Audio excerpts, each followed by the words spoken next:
Oke, baik. Selanjutnya kita akan mencari besar muatan QAB. Setelah mencari QAB, kita akan mencari besar muatan dari QAB. Ya. Cara mencari besar muatan QAB caranya adalah yang pertama rumusnya kita udah tahu bahwa rumus QAB sendiri adalah apa? QAB. Sebelum mencari Q adalah Q sama dengan saya zoom in dikit. Q sama dengan C dikali V, gitu ya. Kalau mencari besar muatan yang mengalir pada ini, ya, jadi kalau QAB itu kalau di rangkaian ini adalah ini QAB-nya. Saya ganti warna hitam kali ya biar beda. Ya. Jadi kalau sebuah sumber tegangan dihubungkan dengan sebuah kapasitor, maka nanti muatannya akan mengalir nih dari sini ke sini gitu ya. Nah, ini yang disebut sebagai muatan QAB.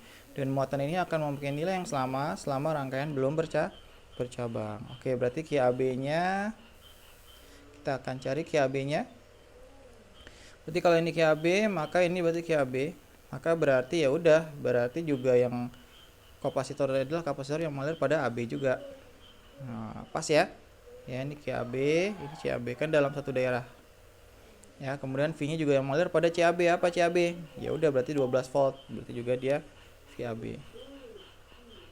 Oke, berarti kita hitung ya nak. CAB-nya tadi kita udah dapat nilainya adalah 1 mikrofarad. Ini tidak perlu dikonversi menjadi 10 pangkat min 6 untuk memudahkan kamu dalam melakukan perhitungan.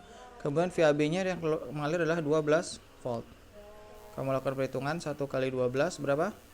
12. Nah, mikronya nggak perlu dijadiin pangkat, langsung tulis saja mikro. Dan ini miring kulom. 12 mikrokulom. Artinya besar muatan QAB yang mengalir pada rangkaian ini 12 volt ini adalah 12 mikrokulom. Itu kayak gitu.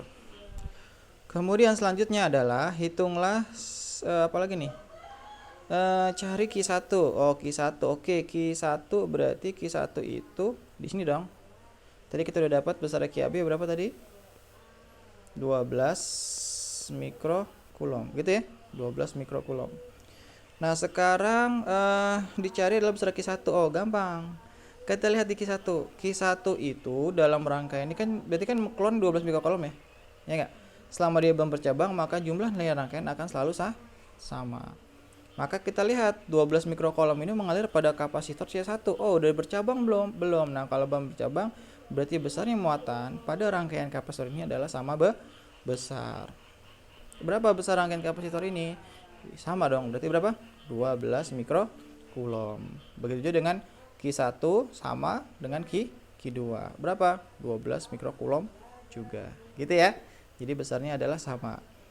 Jadi jawabnya gimana, Pak? Jawabnya adalah Q1 itu besarnya sama dengan QAB. Kenapa sama dengan QAB? Karena rangkaiannya belum bercabang atau kita sebut sebagai namanya rangkaiannya seri.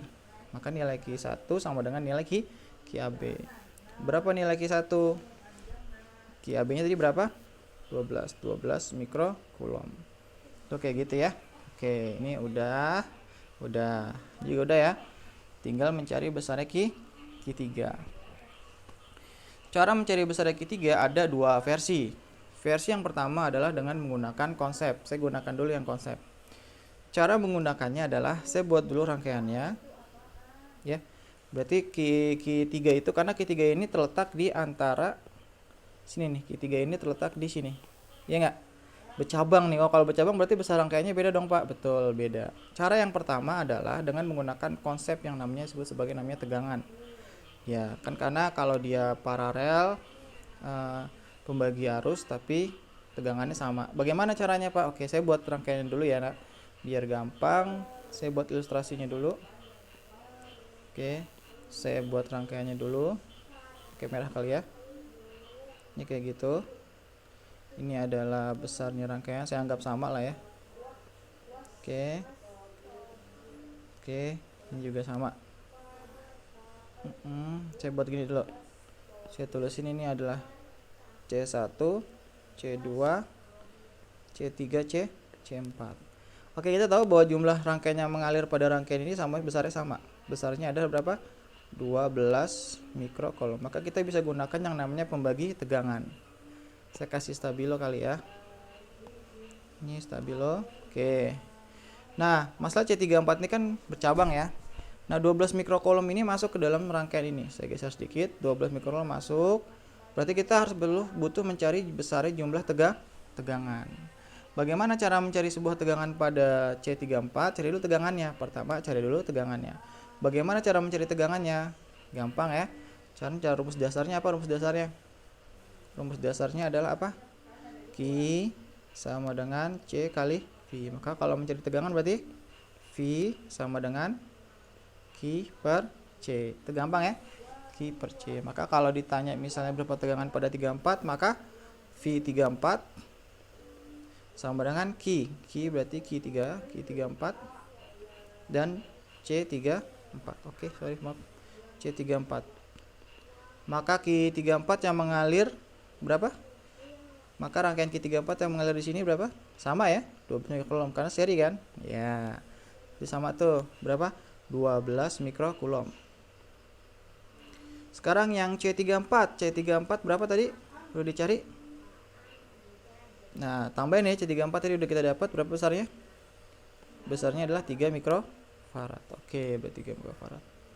3 mikrofarad. Maka berarti 12 mikronya habis ya. Mikronya habis. 12 bagi 3 berapa? 4. Berarti berapa? 4 volt. Berarti nilai tegangan yang terjadi di hambatan C34 itu adalah 4 volt. Ya. Oke, berarti kita dapat V34 adalah 4 volt.